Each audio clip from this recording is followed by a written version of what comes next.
C'est un vendredi soir, les lueurs dorées baignent les rues animées du centre-ville de Seattle. L'air est chargé du murmure des conversations, du klaxon lointain d'un taxi et de l'arôme délicieux de multiples cuisines. Vous avez faim, vous marchez depuis un moment, à la recherche d'un endroit pour dîner. Plus loin, une rue bordée de restaurants attire votre attention avec ses enseignes lumineuses et ses menus alléchants.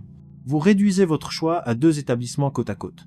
À gauche, le bistrot du Cône, ses fenêtres embuées par la chaleur intérieure, des rires qui débordent sur le trottoir, chaque table est occupée, les clients discutent joyeusement, des assiettes colorées passent entre les serveurs. Une petite file d'attente s'est même formée dehors, une rangée de personnes impatients attendant leur tour. L'endroit paraît vibrant, vivant et indéniablement populaire. À côté, la Cuillère Tranquille affiche une enseigne tout aussi accueillante, son menu affiché promet une cuisine similaire, peut-être même un peu moins chère. Mais à l'intérieur, les tables sont presque vides. L'hôte debout à la porte semble un peu abattu, jetant parfois un regard à sa montre. Pas de file d'attente, pas d'effervescence, juste un calme limite étrange. Logiquement, si vous avez super faim et voulez manger vite, la Cuillère Tranquille semble le choix évident, non? Pas d'attente, service immédiat, tranquillité. Mais que faites-vous? Que fait presque tout le monde, encore et encore? Sans hésiter, les gens dépassent la Cuillère Tranquille, ignorent les tables libres et la disponibilité immédiate pour rejoindre la queue devant le bistrot du coin. Ils plissent les yeux pour lire le menu de loin, tapent des pieds en patientant, sacrifiant la commodité pour avoir la chance de faire partie de la foule. C'est un phénomène étrange. On le voit partout, des bars au café, des magasins aux vendeurs de rue. L'endroit vide, bien que plus pratique, paraît moins attirant, moins fiable. C'est comme si le simple nombre de personnes déjà présentes agissait comme une recommandation invisible, un signal puissant et silencieux qui vous dit « c'est ici que vous devez être, c'est le bon choix ». Ce que nous venons d'observer à ce coin de rue à Seattle est un exemple parfait de ce que les psychologues et marketeurs appellent la preuve sociale. C'est une force invisible qui façonne nos décisions sans que nous en soyons conscients, un aspect fondamental du comportement humain. Au cœur, la preuve sociale est un phénomène psychologique et sociologique où les individus adoptent le comportement des autres pour refléter ce qui semble être la bonne conduite dans une situation donnée. Pensez-y comme un raccourci mental, une petite voix qui dit « si tout le monde le fait, c'est sûrement la bonne chose à faire ». Elle puise dans des besoins humains profonds. D'abord, notre désir inné d'appartenance. Nous sommes, par nature, des êtres sociaux. Nous voulons nous intégrer, faire partie du groupe, éviter de nous démarquer négativement. Quand nous voyons une foule, notre esprit subconscient l'interprète souvent comme un signe d'acceptation, un lieu où nous serons bienvenus. Ensuite, notre quête de certitude. Dans un monde plein de choix et d'incertitudes, voir les autres opter pour une décision précise apporte une validation. Cela réduit le risque et l'effort d'avoir à tout comprendre soi-même. Pourquoi chercher ou hésiter alors que tant d'autres ont déjà fait un choix réussi? Ce concept dépasse évidemment le simple choix d'un restaurant. Il est bien plus complexe. Le célèbre psychologue Robert Cialdini, dans son œuvre révolutionnaire sur l'influence, a identifié la preuve sociale comme l'un de ces 6 principes clés guidant la prise de décision humaine avec la réciprocité, l'engagement et la cohérence, la sympathie, l'autorité et la rareté. La preuve sociale est un outil puissant de persuasion. Le travail de Cialdini éclaire la manière dont ces principes sont tissés dans notre quotidien, influençant tout, de nos achats à nos pensées.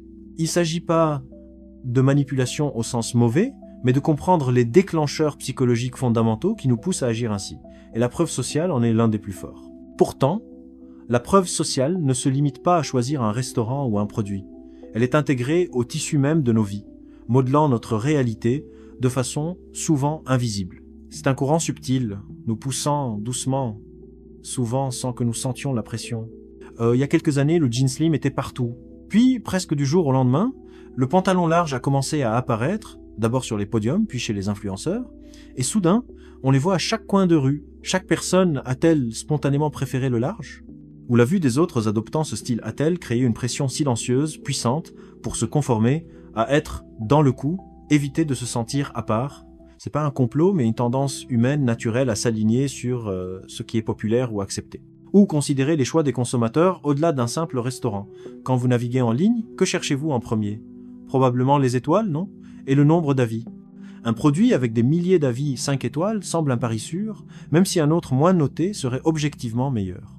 Nous faisons confiance au jugement collectif. l'étiquette best-seller sur un livre, la plus longue queue devant un glacier, la personne la plus suivie sur les réseaux, tous la crient, c'est populaire, c'est bon, faites-ci attention. Mais cette influence va plus loin, jusque dans nos croyances, même politiques. Nous avons tendance à nous orienter vers des informations qui confirment ce que notre cercle social croit déjà. Si tous ceux que vous respectez, amis, famille, communauté, partagent une opinion politique, il faut beaucoup de réflexion et de courage pour envisager un point de vue opposé, sans parler de l'adopter. C'est ainsi que se créent les chambres d'écho, où nos croyances sont renforcées en permanence par notre entourage, donnant l'impression que tout le monde pense ainsi, même si ce n'est pas vrai à l'échelle plus large. Voir un grand groupe croire quelque chose rend plus difficile de remettre cela en question. Et la morale dans tout ça? Ce qui est considéré acceptable ou juste évolue souvent selon un consensus collectif.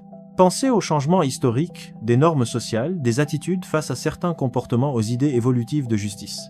Ces changements ne viennent pas d'illumination individuelle, mais d'un glissement collectif de la preuve sociale, quand assez de gens adoptent une nouvelle façon de penser ou d'agir, établissant une nouvelle normalité. Si la foule approuve, cela semble juste. Si elle condamne, cela paraît faux. Nous internalisons ces signaux du groupe, souvent sans réfléchir consciemment. Ce qui est vraiment impressionnant, c'est à quelle fréquence cela se produit sans que nous le réalisions.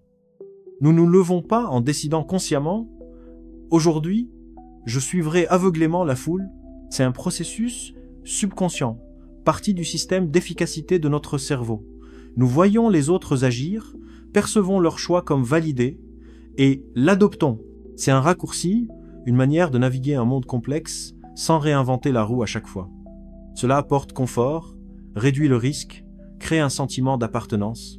Cette influence omniprésente soulève une question fascinante, peut-être troublante, sur notre identité. Si nos choix vestimentaires suivent les tendances, nos achats les avis, nos opinions politiques notre cercle social, et même notre sens du bien et du mal les normes collectives, alors combien de nous est réellement original? Combien de notre personnalité unique, de notre goût personnel, de nos convictions sont en réalité le reflet du collectif, un écho de l'existence que nous partageons? Sommes-nous, en bien des sens, des copies? Non pas au sens négatif, mais dans le sens où notre individualité est profondément façonnée, peut-être même co-créée, par le miroir de l'humanité autour de nous.